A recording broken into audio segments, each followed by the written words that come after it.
Social media पर defence sources एक खबर बहुत ज्यादा चला रहे हैं। जैसा कि आप स्क्रीन पर देख सकते हैं, खबर ये है कि एरो इंडिया 2025 होने वाला है फरवरी के महीने में और ये 10 से लेके 14 फरवरी की तारीख इस बीच एरो इंडिया होगा और पूरे दुनिया भर की कंपनियां अपने अपने प्रोडक्ट शो करेंगे। इसके अलावा पूरी दुनिया की वायुसेनाएं आएंगी इसके अंदर भाग लेने के लिए, जिसमें अमेरिकी वायुसेना भी होगी। और पिछले कई सालों से ये देखा गया है कि अमेरिकी वायुसेना इसके अंदर कुछ ज्यादा ही इंटरेस्ट ले रही है। अपने बहुत ही ज्यादा एलिड हथियार ये भारत में लेके आती है, जैसे कि B-1 लैंसर बॉम्बर, इसके अलावा F-15 ईगल और अन्य भी जितने भी इनके प्राइम हथियार हैं वो ये भारत के अंदर लेके आ रहे हैं। लेकिन इस बार का ईयर शो बहुत ही ज्यादा क्रूशल होगा। लेकिन दोस्तों, उससे पहले अगर अभी तक आपने इस चैनल को सब्सक्राइब नहीं किया है तो आपसे विनम्र निवेदन है कि आप इस चैनल को सब्सक्राइब कर नोटिफिकेशन बेल को ऑन कर लीजिए और वीडियो को लाइक कर दीजिए। चलिए हम वीडियो में वापस आते हैं। क्योंकि चाइना ने जिस प्रकार से 6th जनरेशन के एक के बाद एक स्टेल्थ हथियार दुनिया को दिखाए हैं ना,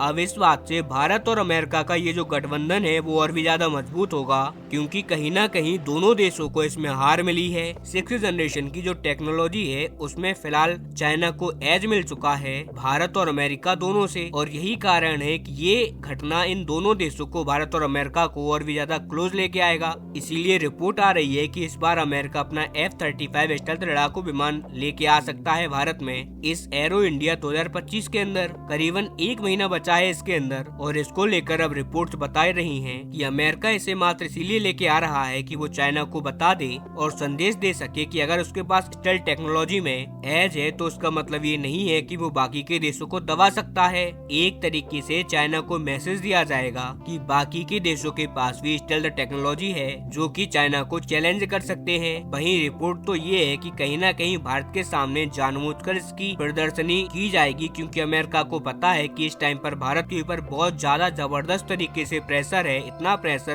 कभी भी नहीं हुआ, क्योंकि चाइना ने भारत के सर पर एक ऐसी टेक्नोलॉजी लाकर रख दी है जिसका जवाब आज की डेट में भारत के पास नहीं है। और अगर भारत को उसका आंसर तुरंत देना है तो ऐसे में भारत एक स्टेल्थ हथियार को खरीदने की तरफ बहुत ज्यादा तरीके से देख सकता है। और F-35 top of the best होगा, क्योंकि इस पूरी दुनिया में का ये एकमात्र प्रॉपर स्टेल्थ हथियार है। 101% स्टेल्थ, इसीलिए ये टॉप नंबर पर आता है किसी भी उस देश के काउंटिंग में जो कि कोई स्टेल्थ हथियार को खरीदने के बारे में सोच रहा है। इसीलिए अमेरिका इसे भारत के अंदर प्रदर्शित करेगा ताकि भारत इसे खरीदने के लिए अपना झुकाव और बढ़ाए इसकी तरफ। वहीं जो भारतीय अधिकारी हैं वो भी इसे क्लोजली मॉनिटर जरूर करेंगे, क्योंकि कहीं ना कहीं प्रेशर अब भारत के चेहरे पर साफ देखा जा रहा है और इस प्रेशर को भारत काउंटर करना चाहता है, वो भी जल्दी से जल्दी। इसीलिए मैं आपसे कहूंगा कि अब आप तैयार हो जाइए। आने वाले महीनों में कुछ ऐसा होगा जो कि शायद अभी तक आपने एक्सपेक्ट ना किया हो। एरो 2025 में एक सवा महीना मुश्किल से नहीं बचा, इसमें कुछ न कुछ बड़ी खबर निकल के जरूर आएगी और आपको भारत जरूर देखिएगा F-35 को क्लोजली मॉनिटर करते हुए। और इसीलिए मैं आपको कहूंगा कि इसको लेकर बहुत सारी ऑफिशियल खबरें तो आएंगी और मैं आपको वो भी बताऊंगा, लेकिन बहुत सारी अनऑफिशियल खबरें भी आएंगी जो कि सोर्सेज के थ्रू निकलेंगी, वो भी मैं आपको बहुत अच्छी तरीके से बताऊंगा।